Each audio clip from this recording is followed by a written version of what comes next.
They about the laziest civil rights activists. It's you running through my veins. Your love runs through my veins. What's up, YouTube family, and welcome back to my channel. So today I'm going to be taking the boys to a protest against injustice and police brutality. So we're going to run into Dollar Tree because I want to get some poster boards to like make a sign and all that. Now when I told my mom that I was taking the boys to a protest, she was like, oh no, don't do it. You see it on the news. It's just been crazy, and cops are shooting tear gas, and they don't need to be around that. They already got breathing problems. Chill out. Pause. Mom, take a breath. The main reason that I'm taking my children to the protest is, one, because I need them to understand that if they want change to happen in the world, then they need to let their voice be heard and be an active member in trying to make the change. Like, don't just depend on other people to do the work and make the change for you. You need to be an active participant. And then on top of that, like, the second bullet point is the town that's hosting the protest is a very peaceful, quiet town. Like, I doubt that it's going to get to the level of police shooting tear gas and coming at you with battering rams. Battering rams, batons, Lord. But either way, I doubt it's going to get that serious. So we are going today. Let them see what it's like. Hopefully they have a good time. Hopefully they understand what's happening. But I really hope that they see the lesson that I'm trying to teach them, and that they understand what's happening. But I don't know. With my kids, the way they're set up, we'll see. Like, I already know Theo now with his old man self is going to be ready to go inside before we even make it a block. But we going to see.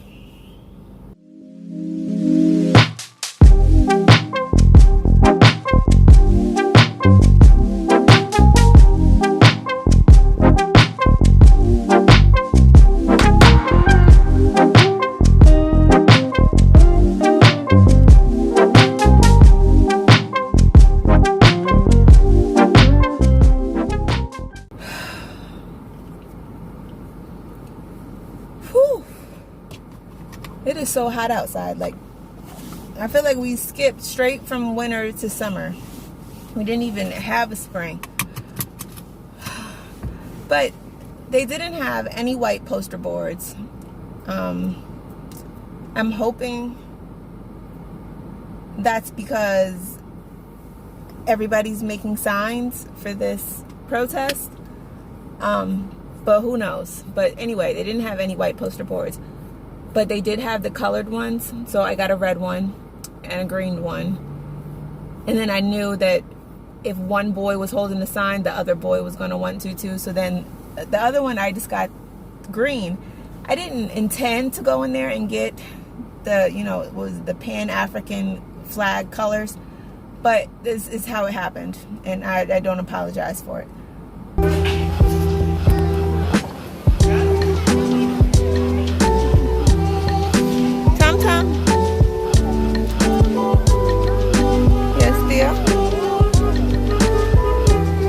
Thomas, your sign is upside down, my love. Yeah.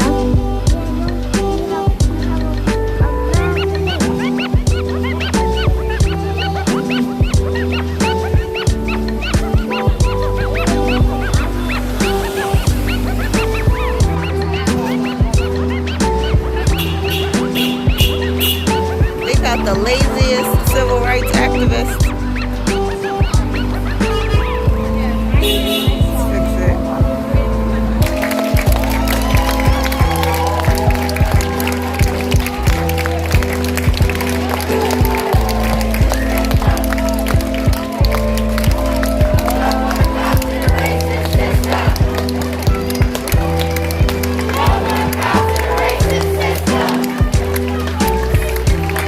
Go back to the racist system.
You guys want to go? Yes. Come on. The tragedy of George Floyd will never be forgotten. The responsibility of those who have also died from police brutality. Sandra Glenn, Oscar Grant, Breonna Taylor, Ahmaud Arbery, Oceana Jefferson, Anthony Hill, Walter Scott, Jordan Davis, Renisha McBride, Talia White, Rolando Castell, Trayvon Martin, Antoine Rose, Tariq King, Deborah Donner, Pamela Turner, Tony McGee, Roger McClain, and many more. We will not forget these names. We shall remember them and give them the justice that they deserve, and fight to bring change to our communities and our country. Thank you.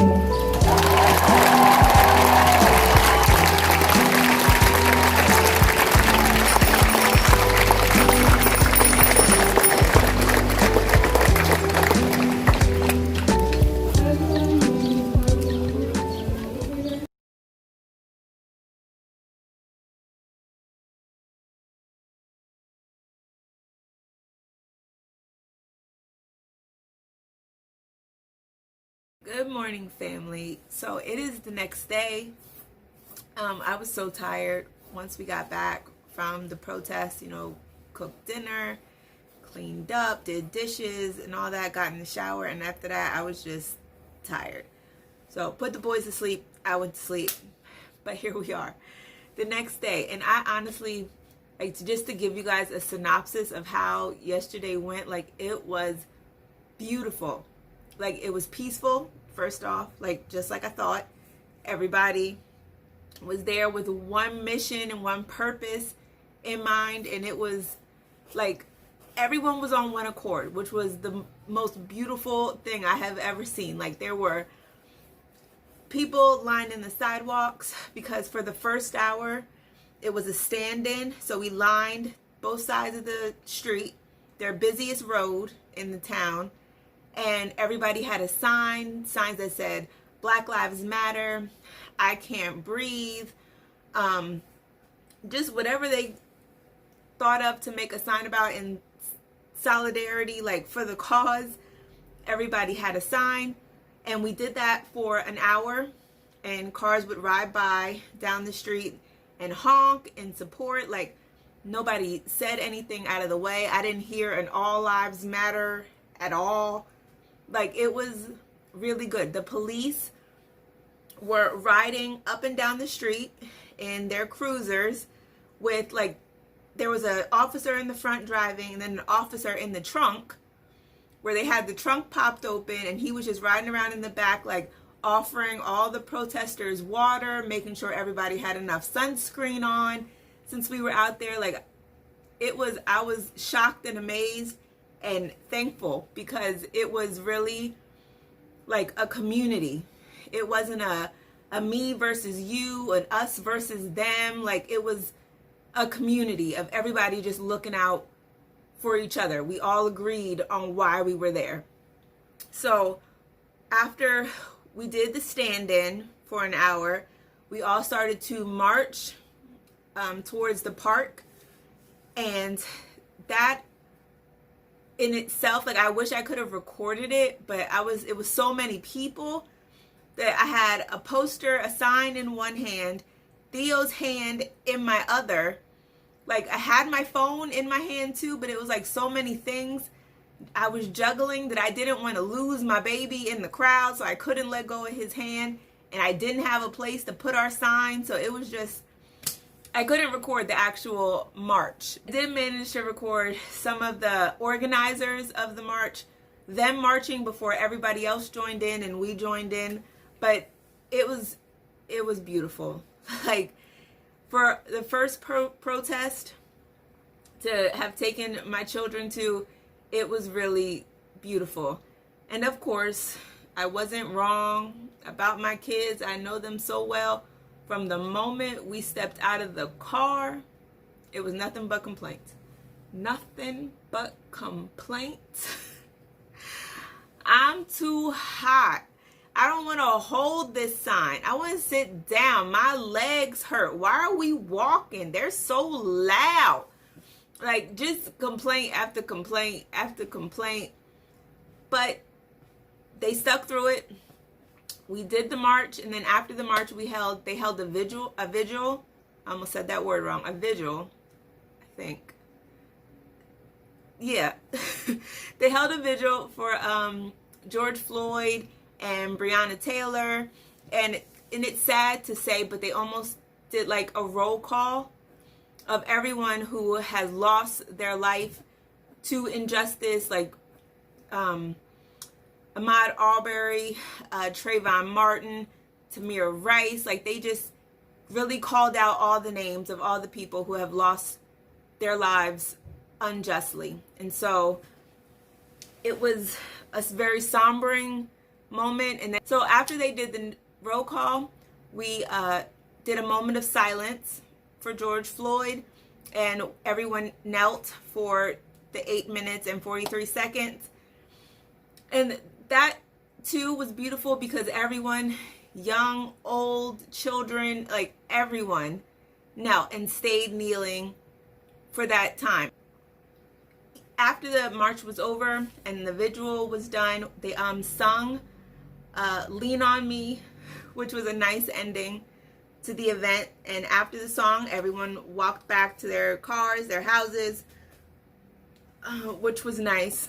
Like, just the whole event was beautiful. Like, it was a really good example of what can happen when everybody just completely puts all differences aside and just comes together and say, do you know what, this is wrong and we're going to change it. So as we were walking back to our car, they were also passing out handouts, and I wish I had it on me, but I left it downstairs.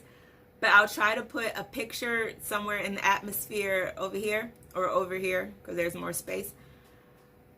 But they were passing out handouts of when to call the police if you have a situation with another person. I have never seen such a handout before in all my life, and it's hilariously sad that we've come to the point in life where we need such handouts, where we need someone to explain to us, well, not to us, but to certain people, that not every little situation, like bit of uncomfortableness, requires you to call the cops. But it just showed me that they really thought of everything. Like, they really meant for this protest to make some sort of change. If you have the opportunity to go to a protest, I highly encourage that you do, because it is worth it. We need to let our voices be heard so that these situations don't happen again. Like, George Floyd should be the last. Let him be the last, because this is not how life is supposed to go. Our children don't deserve this, to grow up in a world where we still can't solve this problem. So go protest, go let your voice be heard. Please stay safe, stay healthy, and I will see you guys in the next one. Bye.